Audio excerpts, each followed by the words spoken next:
My name is Laura Sullivan. I'm the Vice President of the Board of Concord. Here to talk about the first priority of Concord in 2015.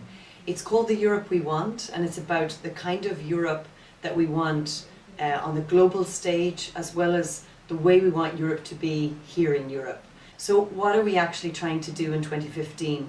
Well, there's a whole range of new actors at European level, a whole new European Parliament, lots of new people in the Council, and lots of new people in the European Commission leadership in particular.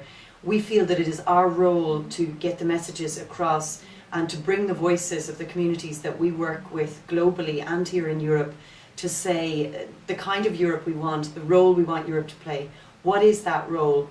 Well, first of all, it's about being coherent in its actions.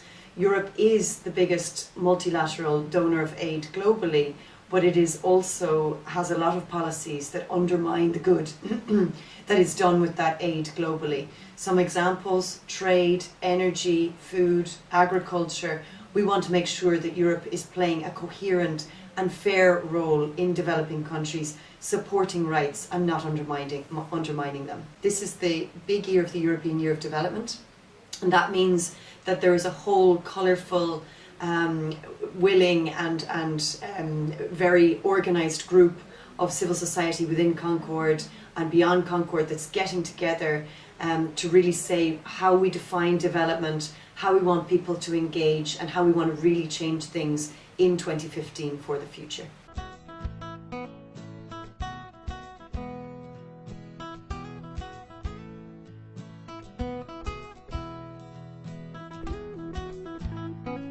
My name is Sally Nicholson.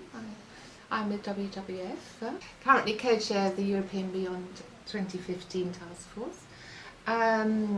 For Priority 2 for Concord for this year, we are focusing very much on post-2015 Sustainable Development Agenda and the UN financing for development process. In particular, our three objectives for this year, for this priority, working together with Beyond 2015 and FFD Task Force, Financing for Development Task Force. We're focusing very much on getting the EU to have a very strong, ambitious and unified position for the post-2015 Sustainable Development Framework when they agree it in New York in September. The third objective is really to be looking at accountability mechanisms, and we're developing some ideas for quite strong, robust, independent accountability mechanisms which can help civil society to hold states to account for delivering on the commitments that we hope they will make. So what do we want to see by the end of the year? We want to see the EU continuing to promote its strong position at the moment on post-2015 and to strengthen its position on means of implementation. We want to see a people-centred and planet-centred sustainable development agenda which integrates all three elements of sustainable development. I would say that because it's European Year of Development, all of the activities happening in Europe and in Brussels should create an appetite for change amongst citizens and perhaps, hopefully, a groundswell of opinion, influence on decision makers.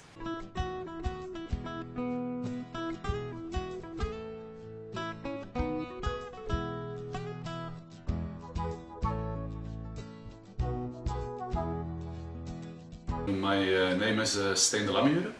I'm from Save the Children, and I'm currently one of the two co-chairs of the Funding for Development and Relief Working Group. Let me try to explain a little bit more what the idea is to work on this year. In the first place, we, under this annual priority, are going to look into the politics, policies and implementation practices affecting the enabling environment for civil society organizations. This means civil society organizations within the European Union, but also outside in Latin America, Africa, Middle East, Asia and so on. We're going to have a closer look to what an enabling environment means for these CSOs, the importance of it, and identify the actions necessary to address challenges around this. In a second place, we're also going to look to alliances and partnerships across Concord's working groups and the importance of this. A particular focus within that area of action will be on bi-regional processes and issues concerning the EU's relationship with Africa, Latin America, Caribbean, and enlargement and neighbourhood region. So a number of specific actions under that area as well. So first activity will be looking into defining what a better enabling environment means, so building our understanding of what an enabling environment means for CSOs. Another example will be to assess the EU CSO roadmaps currently being developed globally by the EU delegations, prepare a toolkit for this, trainings and webinars around this. We will look into bi-regional fora and dialogue spaces, such as the EU LAC Civil Society Forum. We'll be participating and help organizing the upcoming SouthMet Forum as another example. We're going to increase cooperation with a network of organizations in EAP countries and enlargement, and we will heavily contribute to civil society bi-regional fora as well, consultation, and ensure inclusive processes around these.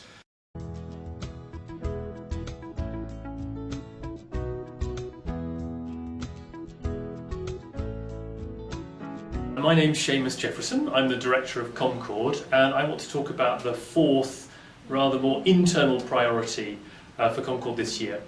One of my priorities has been to support the strategy task force developing a new strategy for Concord for the next 7 years. So at the moment, the strategy task force has come up with a draft text which is being circulated and which we're very keen to come and talk to you about. The first draft circulating. So we're very keen, the task force, to come and talk about that text, to hear your views and to get input, written input, discussed input. That's the stage we're at the moment. The ambition then is to agree the text of the new strategy at the General Assembly on the 10th and 11th of June. And then at the General Assembly and beyond the General Assembly to see what that means in practice and to look at how do we implement the new strategy. And we're starting that process already in the spring with some how-to webinars. So different groups of members are getting together to set up webinars to look at questions of membership, resourcing and ways of working that we will need for the new strategy.